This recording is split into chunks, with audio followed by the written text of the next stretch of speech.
Welcome to the Truth in My Days podcast, where we defend the Word of God against the challenges of men. Hello all. Welcome back to the Truth in My Days Apologetics Program. Today, we have Dr. Adrian Torres speaking with John Torres. Today, John is looking at when the Gospel books were published. We are continuing from the last episode. We hope you enjoy. I see a bit of a problem here, though. Assuming the eyewitnesses were adults, 67 years later will make them really old. Do people live that long in those days? Yes. People have this idea that lifespans were much shorter in the days of the Roman Empire than they are now. And they're correct about that if you're looking at the average. But the average is brought down. It's much shorter because so many infants died at a young age and children at a young age. Child mortality was very high compared to today. So was death in childbirth and, of course, those in the military. But those people who avoided these threats could expect to live about as long as we do today. From the 1st century BC onwards, 60 or 65 is frequently mentioned as the common threshold of old age in those days. Polycarp, we mentioned him before, Polycarp died as a martyr in the year 155 or 156, and he told his captors that he'd served Christ for 86 years. Robert K. McIver, in his book Memory, Jesus, and the Synoptic Gospels, estimates that there were potentially 60,000 eyewitnesses of Jesus, and 30 years later, 18 to 20,000 of them would still be around. And even after 60 years, he says, anywhere from 600 to 1,100 would still have been around. So even if the liberal skeptics push the dates of the gospel books to as late as possible, as long as they're in the 1st century, they are still in the time of eyewitnesses. Yes. Nevertheless, as I pointed out, the later they claim the books are, the more people may get the impression that they're not reliable. So they do try to late date the gospel books as much as possible. So what do they now claim are the dates at which the gospel books were published? The dates they now claim as the so-called scholarly consensus is that Mark is the earliest canonical gospel, published around the year AD 70, and certainly not earlier than 66. Matthew and Luke, they say, were published sometime in the AD 80s, and John in the 90s. How did they come up with these dates? Well, the answer to that question really exposes how liberal scholarship works. You see, liberal scholars believe that the gospel according to Mark was the first one. They're wrong about that, actually. The evidence that Matthew was the first is overwhelming, so much so that even that arch-liberal F.C. Bauer didn't question it. He had Matthew as his first gospel book. But we'll look at this at another time. They believe that Mark was first, and it was published in the year AD 70. Ask me why they picked that date. Why did they pick that date? Here's why. Listen to this passage, Mark chapter 13, verses 1 to 2. Then as he went out of the temple, one of his disciples said to him, "Teacher, see what manner of stones and what buildings are here." And Jesus answered and said to him, "Do you see these great buildings? Not one stone shall be left upon another that shall not be thrown down." That's Jesus' prophecy that the temple will be utterly destroyed. It was fulfilled exactly, as I recall, even the unexpected detail that not one stone would be left on another. When was it fulfilled? The year AD 70? Indeed. And that makes it supernatural proof for Jesus. He prophesied what would happen, and it came to pass decades later. But remember that liberal scholars rule out the possibility of anything supernatural, so they discount the possibility that Jesus could genuinely have foretold the future. What does that mean? It means this must have been written after the fact. Dr. Gerhard Ludemann, in his book, What Jesus Didn't Say, says this, quote, The clear allusion to the destruction of Jerusalem, which occurred some 40 years after Jesus' death, also makes it obvious that Jesus cannot have told this tale. Well, it's only obvious if we believe Jesus could not foretell the future. But that is not a fact. It is not based on science or any objective basis. It is simply their own bias, their own anti-supernatural bias. But since it is their bias, they cannot accept that Jesus foretold the future. And so they say Mark, which includes this prophecy, must have been published after the destruction of the temple in AD 70. And so there you go. Mark couldn't have been published before AD 70. So there is no actual evidence, only that they, based on their assumption, they set the date to AD 70.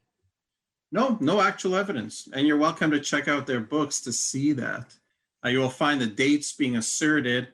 But other than this claim about the prophecy, you really won't find anything else. It's based on presuppositions. I remember one time in our Bible study group, we had a guest over for one of the studies. He was a fellow studying at a liberal Protestant seminary associated with the University of Toronto. And he'd been well versed in these claims of liberal scholarship. And we decided that we would have an impromptu, informal debate in that session. And I told him, though, before we started, that he cannot appeal to the prophecy and say that the book had to be after because Jesus couldn't foretell the future. Because I pointed out, this is simply metaphysical bias. It's not fact. And he looked at me like a deer caught in the headlights. And he said, but that's all we've got. And in the end, we didn't end up having the debate because that was really all they had. Now, I should note, though, they might be willing to go back a little further, little earlier than AD 70, as long as they can do it without having to accord supernatural knowledge to Jesus. They might go back as far as the year AD 66, which is the year that the Jewish revolt against the Romans began.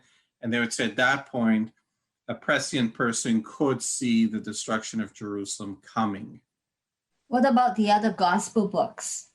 Well, they believe, and again wrongly, that Matthew and Luke used Mark as a source. What they mean essentially is that they copied from Mark. Well, if they copied from Mark, then they had to come later than Mark, so they put Matthew and Luke into the 80s. John is last, and they say, oh, it's so theological. He has such a high view of Jesus. He's portraying the deity of Jesus. And they say it had to be very late before such ideas developed. So they pushed John into the 90s, 95 or 96. What about the evangelicals? Do they agree with the dates given by the liberal scholars? Well, the evangelical position on this is decidedly a mixed bag. Some evangelical commentators actually sound no different from liberals. According to one recent commentary, Mark was published in AD 66 to 68 because, get this, the description of the destruction matches what happened in the earlier part of the Jewish war. So that's what the author would have seen at the time. But, says this author, some elements of Jesus' prophecy were actually not fulfilled. So if the author were writing after AD 70, he would not have put those in. How exactly is that different from the liberal position? I don't actually see a difference. If anything, it seems to me even more extreme. But surely not all evangelical commentators would teach such things. No, of course not. But their views tend to be problematic nevertheless. How? For one thing, virtually all of them accept without question that Mark was written first. This is actually a huge problem, and we will discuss it in another program. Now, on the other hand, most of them do believe that Jesus could foretell the future, so they do not accept that Mark had to be published in AD 70 or 66 or later. On the contrary, They argue correctly that Mark records this prophecy of the destruction of the temple, but does not record the fulfillment of the prophecy, which they say would certainly have been recorded if it had happened by the time of writing. So, in contradistinction to the liberal position, they would say that AD 70 is the latest possible date for Mark instead of the earliest. And so their dates for Matthew, Mark, and Luke are earlier than what liberal scholars claim. But here's where it gets weird. They do move back from the extreme dates, but not by much. They still date the books decades after the event and for no apparent reason. Really? Yes. One seminary standard textbook, it's the one that I actually used when I was in seminary, it purports to examine the evidence and concludes that Mark was published in the late 50s. Their reason? Well, they say that Luke was published in the year 60, and Mark must already have been there since they claim Luke copied from Mark. So if Luke was published in 60, then Mark must be from the late 50s. Do you see a problem with that? Yes, the obvious one. If Mark was published before AD 60, that could put it any time from AD 33 to AD 59. There's no reason to push it to the late 50s. Exactly. I can't help but think they're influenced by liberal scholarship on this, starting with the liberal dates and then moving back from there instead of starting with a fresh look at the evidence. Now, they do attempt to justify not putting Mark into the 40s, but it is a dismal failure. What do they say? Here it is, quote, "So early a date for Mark's gospel makes it hard to explain the silence of Paul and the other New Testament writers about it, and it does not perhaps allow sufficient time for the development of the tradition behind Mark," unquote. So these two reasons. Do you find these unconvincing? Most certainly.